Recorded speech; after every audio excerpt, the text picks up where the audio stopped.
Okay, so let's dive in. You've got teams building something, right? Users using it, investors putting money in. How do you actually make sure everyone's rowing in the same direction, especially when there's real money involved? It feels like this fundamental It challenge. really is, yeah. Yeah. And the sources we're looking at today frame this as the alignment trilemma. It's this core struggle, balancing the needs of three key groups, Mhm. the teams doing the work, the users generating the activity, Yeah. and the investors or stakeholders providing the capital. And this isn't just a crypto thing, it's everywhere. Exactly. So that's our mission for this deep dive. We're going to unpack these sources articles on DXs, token design, issuance, sustainability, and that specific one on alignment, No. about contributor incentives. Mm-mm. We want to see how this trilemma plays out in decentralized systems, why the usual ways often, well, fall short, and then look at this MetaDEX model, which claims to have a different, structural approach. Yeah, a structural fix, not just balancing acts. We'll trace it from traditional orgs, see the DeFi promise, why it often hasn't panned out according to these articles. Look at Uniswap and Curve, Okay. and then break down how this MetaDEX framework tries to build alignment in from the ground up. Great. So let's start with that universal problem, the alignment trilemma. Teams, users, investors. Why is it so hard, even in regular companies, to keep everyone aligned, especially when they scale up? Well, a core thing the sources point to is the agency problem. When one party, the agent, The team, maybe? right, the team acts for another party, the principal say, the investors or shareholders, their interests can just diverge. Personal goals, what they want to build, versus maximizing shareholder value. And as companies get bigger, someone gets left behind. Usually. Yeah. And the articles suggest it's rarely the insiders or the team who lose out first. Users often become, well, the resource. And the sources show this tension in different company types. For sure, public corporations, very separate groups. Value flows to insiders, investors, users get monetized. Private firms might blend team and investors, Okay. but can still turn adversarial towards users. That's where you get things like enshittification. Ah, yes, where the service quality just tanks over time for the user. Exactly. The value shifts from serving the user to extracting from the user. It's a direct result of those incentives getting skewed. And cooperatives try to merge users and investors, but the sources say they can struggle with execution. Maybe the team doesn't have enough skin in the game or freedom. Precisely. The core idea from the material, like that bike company example. Right. Value flows back to shareholders, but it's filtered through insiders. Hmm. So structurally separating these groups creates tension. You have to make trade-offs. Hmm. Shareholders are distant, relying on reports, but the design itself prevents perfect alignment. Okay, now, this is where crypto and decentralization get really interesting. They seem like they could break this cycle, right? No legacy structures. That was the dream. They could collapse these roles to structurally align everyone. That was absolutely the promise. Yeah. But reading through these sources, the picture they paint is, well, most DeFi protocols haven't really delivered on that. They often just end up recreating the old patterns. How so? Control gets centralized in treasuries, value flows through privileged channels. Users are just community, but still kind of on the outside. You get the same insider-outsider feel. And the articles mention graveyards full of projects because of this. They do. Yeah. You see projects where, teams got rich early from token issuance, cashed out using speculators as liquidity, Mhm. way before the thing was actually successful or sustainable. Ouch. And the flip side, projects that just died because their treasuries were full of native tokens that went to zero, so they couldn't even pay people. Yeah, the sources cited examples like Compound, founder exit, tokens mostly to insiders, protocol value drops, DYDX, CEO steps down, layoffs, token abandoned for outsiders, 0x, killing rewards, stopping development. It sounds as insiders did okay while outsiders holding the token didn't. Exactly. Tokens could be amazing alignment tools, liquid ownership. But the critique here is that without real structural constraints built in, they just reproduce or even amplify the old agency problems. Because teams can get liquid easily without maybe feeling the same long-term obligation. Pretty much. If the token doesn't grant hard rights, teams can cash out with few strings attached. Outsiders are betting, often without full info on what the insiders are really planning or incentivized to do. Okay, let's make this concrete. Uniswap. Huge DAX V3 was a game changer. Definitely. And their model, bootstrapping liquidity. Simple, elegant, charge fees, give 100% to LPs. Seems aligned, right? Provide capital, get paid. But the sources dig into the limitations. What are they? Well, first, LP earnings are totally dependent on current trading volume. That makes LPs super sensitive, really flighty. They'll chase yield. Remember Sushi Swap? Oh, yeah, the vampire attack. Right, they siphoned off like half of Uniswap's liquidity just by adding bonus tokens. LPs are mercenary. And the other critique, all that value, billions in fees, goes only to LPs, even though others contribute value too. Traders, devs, ecosystems. Exactly. The sources mentioned over $3.7 billion cumulatively just to LPs. This creates a structural split. Uniswap Labs, the dev company, and its investors, they don't get protocol fees. So Labs needs to find revenue elsewhere, like their front-end fees, which means some users pay twice, kind of. Yeah, highlights that separation.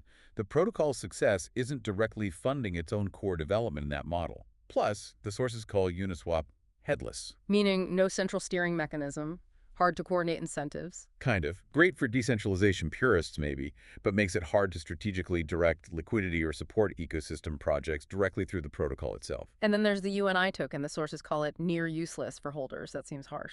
Well, useless specifically for direct value accrual from the protocol's main economic activity, the trading fees. It was for labs, investors, early liquidity mining. Now it's mostly governance for the DAO treasury, or foundation funds. Because holding UNI doesn't give you a claim on those fees. And influencing governance costs a fortune. Precisely. No direct economic right from holding. And yeah, governance control is very expensive. Plus, the Uniswap Foundation sells UNI to fund its operations, over $50 million worth mentioned. And the big one, the fee switch to give UNI holders a cut of fees, still hasn't been flipped. That's the crux of the dilemma described. Flip it, reward token holders, but risk LPs leaving because they lose their 100% cut. Don't flip it, and LPs stay, fees flow. But UNI holders fund everything via dilution without getting a piece of that $3.7 billion pie. So the market cap of UNI reflects hope, maybe, but not current reality for holders getting protocol value? The sources basically frame it as a value transfer from speculators buying UNI to insiders and the foundation managing the supply. It's presented as misalignment baked into the structure. Token holders fund activity but don't get a guaranteed share of the success they enable. The labs team answers to lab shareholders, not necessarily UNI holders. The piggy bank, as the source puts it. Ouch. It's a strong critique focusing on that structural separation. Okay, let's switch gears. Curve. They also brought big ideas, right? CRV and VCRV. Absolutely. Real economic innovation there. VCRV meant token holders could get fees, but only if they locked CRV long-term. Created a committed stakeholder class. Skin in the game. And they tied emissions to it. Yeah, VCRV holders vote on which pools get CRV rewards. This incentivized them to vote strategically for valuable pools, using market forces to optimize where liquidity should go. And the really big thing was realizing that voting power itself had value. That was the breakthrough, the liquidity marketplace. Protocols would pay VCRD holders or aggregators like Convex to vote for their pools.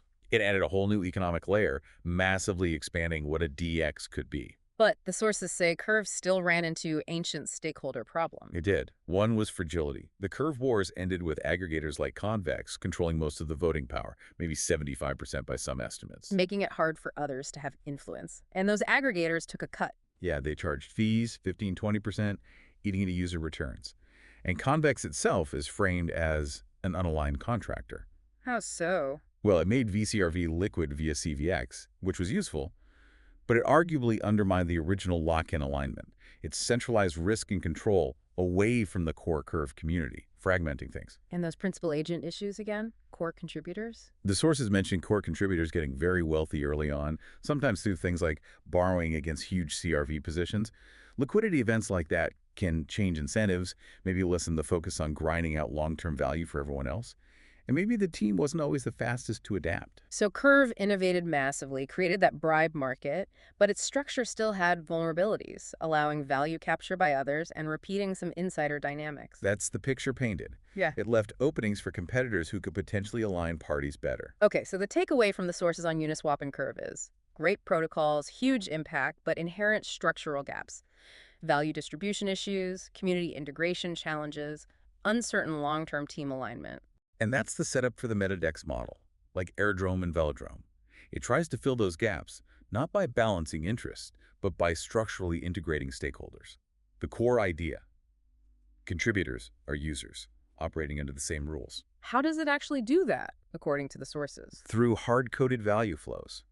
Contributors get paid via a dedicated VNFT position. Locked tokens, auto-compounding gets buybacks.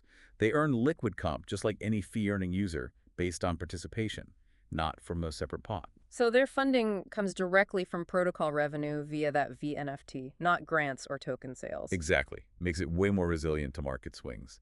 No treasury to manage. Costs are internalized in their wallets, funded by their earnings. And it's transparent. You can see the revenue flow. And those special ecosystem wallets are tools, not just funds. Right, like the public goods wallet voting emissions to strategic assets, compounding its earnings back into Vero, no private gain.